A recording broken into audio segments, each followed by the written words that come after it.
इस वीडियो में मैं 3 टॉपिक पर चर्चा करने वाला हूँ, जो टॉपिक बजट से संबंधित है, जो आपके लिए ज़रूरी भी है जानना।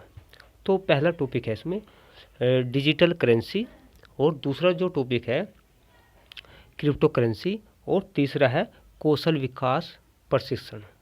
ठीक है, तो तीनों टॉपिक पर बात करने वाला हूँ। बने रहिए इस वीडियो में हमारे साथ में। चलिए वीडियो शुरू करते हैं। तो पहले नंबर पर बात करते हैं डिजिटल करेंसी की। तो अब जो है आरबीआई अपनी डिजिटल करेंसी लॉन्च करने वाला है। लॉन्च होगी अप्रैल 2022 में। इससे क्या होगा, जैसे कि फिजिकल करेंसी होती है, नोट होते हैं, रुपये होते हैं, जो पैसे होते हैं उनको हम छू सकते हैं, टच कर सकते हैं। लेकिन जो डिजिटल करेंसी होती है इसको हम टच नहीं कर सकते, इसको छू नहीं सकते। एक प्रकार से आपके वॉलेट में रहेगी, आपके मोबाइल में रहेगी। इससे क्या होगा, आपका बेनिफिट होगा। इससे भ्रष्टाचार पर लगाम भी लगेगी, और इससे जो है यह ब्लॉकचेन तकनीक पर आधारित होगी।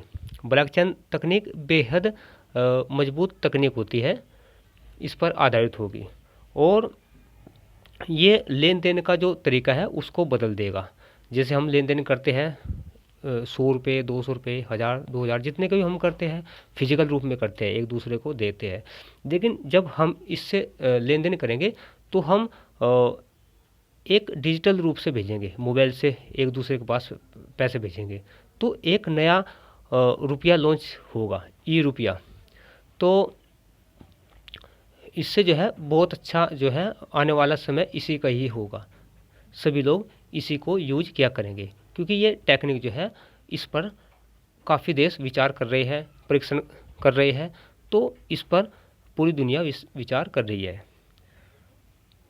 और डिजिटल मुद्रा को नकदी में तब्दील भी किया जा सकेगा। जैसे कि मेरे पास में 100 रुपये है, मैं उसको दिखा करके दूसरे को ट्रांसफ़र करके 100 रुपये जो पैसे हैं मैं उनको ले सकता हूँ। सेम वही रहेगा, ओनली जैसे आपके पास 100 रुपये फिजिकल रूप में है, वो 100 रुपये आपके वॉलेट में रहेंगे। सेम बात एक ही है, इसमें अलग अलग नहीं है। फ़र्क इतना है, वो डिजिटल है और वो जो है आपके सामने है फिजिकल रूप में। तो अभी जो है 86% जो बैंक है पूरी दुनिया में, वह इस करेंसी को लाने का विचार कर रहे हैं, डिजिटल करेंसी को लाने का विचार कर रहे हैं। और दुनिया भर में 8000 से अधिक क्रिप्टो करेंसी है, जिसको लोग खरीदते हैं और बेचते हैं। तो 8000 करेंसी है। जो ये करेंसी है उन पर किसी का नियंत्रण नहीं है। ये जो करेंसी लॉन्च होने वाली है डिजिटल, इस पर केंद्र सरकार का, आरबीआई का नियंत्रण रहेगा। इसको आरबीआई इसको कंट्रोल करेगा, तो ये अंडर में रहेगी आरबीआई के। तो डिजिटल रुपया जो है लीगल टेंडर होगा, और उसकी वैल्यू भी रुपये की तरह होगी। बस फ़र्क इतना होगा, सिक्के और नोट की जगह डिजिटल रूप में यह मौजूद रहेगी। और इसका फ़ायदा क्या होगा, आज जो है नोट छपाई में बहुत ज़्यादा जो है परेशानी उठानी पड़ती है, कागज़ लगता है और जो है मजदूर वगैरह लगते हैं, तो बहुत ही झंझट होता है। तो इससे बचने के लिए यह टेक्निक लाई गई है, यानी कि लाने जा रहे हैं। तो फिजिकल नोट छापना बहुत समस्या का काम है, और उनको चलाना, संभालना तो सरकार के लिए बहुत चुनौती भरा है। इससे काले धन और भ्रष्टाचार पर लगाम लगेगी। इससे जैसे हमारे पास 10 रुपये है या 20 रुपये है, अगर हम किसी के पास भेजेंगे तो उसके पास डेटा रहेगा कि हाँ हमने भेजी है। अगर फिजिकल रूप में हम देते हैं तो उसके पास कोई सबूत नहीं होता है कि उसने दिया है या नहीं दिया है। तो एक प्रकार से कानूनी रूप से अच्छी मुद्रा होगी। तो 60% देश इस डिजिटल करेंसी का परीक्षण कर रहे हैं, और 14% देश इसका पायलट प्रोजेक्ट कर रहे हैं। तो ये जो है ब्लॉकचेन पर आधारित होगी। तो ये है जो है भविष्य की डिजिटल करेंसी, ये अप्रैल 2022 में लॉन्च हो जाएगी। तो आप सभी को जल्दी देखने को मिलने वाली है। तो ये मैंने बताया था डिजिटल करेंसी। अब बात करते हैं क्रिप्टो पर लगेगा 30% टैक्स। अब जो क्रिप्टो करेंसी है, सबसे पहली क्रिप्टो करेंसी जो है बिटकॉइन थी, और उनको मिला करके 8000 से ज़्यादा क्रिप्टो करेंसी है। अब इसको लोग खरीदते हैं, बेचते हैं, तो अब तक यह किसी के अधीन नहीं थी। तो अब सरकार ने इस पर जो है 30% टैक्स लगा दिया है। सरकार का मानना है जब आप लोग कमा रहे हैं तो क्यों ना हम भी इससे कमाई कर ले। तो जो इनकम होगी, जो क्रिप्टो करेंसी की इनकम होगी, उसका 30% सरकार को देना होगा, 70% अपने आप रखना होगा। तो ये टैक्स लगाया है। तो वैसे ये जो टैक्स लगाया है यह 30% काफ़ी अधिक है। जो अन्य देश है वहाँ पर बहुत कम टैक्स है, जैसे कि थाईलैंड वगैरह है, तो बहुत कम टैक्स है वहाँ पर। और वहाँ पर भी लोग प्रदर्शन कर रहे हैं कि भाई ज़्यादा क्यों लगा रहे हैं। 15% टैक्स है वहाँ पर लगभग, समथिंग लगभग।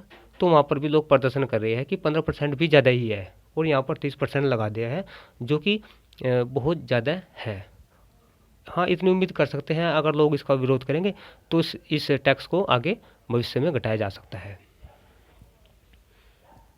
तो और जो क्रिप्टो करेंसी में ट्रेड करते हैं, खरीदते बेचते हैं, तो उनकी संख्या जो इसको यूज करते हैं 2 करोड़ से ज़्यादा है इंडिया में। जी हाँ, 2 करोड़ से ज़्यादा लोग जो है क्रिप्टो करेंसी को खरीदते बेचते हैं, ट्रेड करते हैं। जैसे बिटकॉइन हो गया, इथेरियम हो गया, डोज कॉइन हो गया, इस प्रकार के जो कॉइन है 8000 से ज़्यादा है। ठीक है, उनको 2 करोड़ से ज़्यादा लोग इसमें निवेश करते हैं, इन्वेस्ट करते हैं। और अब बात करने वाला हूँ तीसरी जानकारी की। घर बैठे मिलेगा प्रशिक्षण, कौशल विकास मिशन। अभी आपने जो प्रशिक्षण मिलता था वो सेंटर पर जाना पड़ता था, तो उसके तहत आपको प्रशिक्षण मिलता था। लेकिन अब जो बजट में प्रावधान किया गया है, अब आपका ई लर्निंग के तहत प्रशिक्षण होगा। कहने का मतलब डिजिटल प्लेटफॉर्म पर आपका प्रशिक्षण होगा। अगर कोई भी व्यक्ति घर बैठे किसी भी हुनर को घर बैठे ही सीख सकता है, या अपनी इस पर कोई हुनर आता है उसको और डेवलप कर सकता है। तो ऑनलाइन प्रशिक्षण के लिए ई स्किलिंग यानी कि 75 ई स्किलिंग लैब बनेगी, 75 ई स्किलिंग लैब बनेगी। ये था कौशल विकास मिशन के तहत। इसमें काफ़ी लोगों को रोज़गार मिलेगा। अपनी स्किल को कोई भी व्यक्ति निखार सकता है, सुधार सकता है और रोज़गार प्राप्त कर सकता है। और साथ में एक जानकारी है, इसमें 60 लाख नए रोज़गार की भी घोषणा की है सरकार ने बजट में। जो 60 लाख रोज़गार होंगे वह 1 साल में दे जाएंगे। वह निजी क्षेत्र के भी होंगे और सरकारी क्षेत्र के भी होंगे। तो दोनों सेक्टर में इसमें बताया गया है 60 लाख लोगों को 1 साल के अंदर ये मिलेंगे। 1 अप्रैल 2022 से 31 मार्च 2023 तक, यानी कि जो वित्तीय वर्ष होता है तब तक ये गिनती की जाएगी। तो 1 साल का टारगेट दिया है 60 लाख नए रोजगार का। तो 3 जानकारी मैंने बजट में से छांट करके जो आपके लिए यूजफुल थी वो मैंने आपको बता दिया है और आपको समझाने का प्रयास किया है। अगर जानकारी अच्छी लगी है तो वीडियो को लाइक शेयर कर देना और चैनल को सब्सक्राइब करके बेल आइकन को दबा देना। बहुत बहुत धन्यवाद।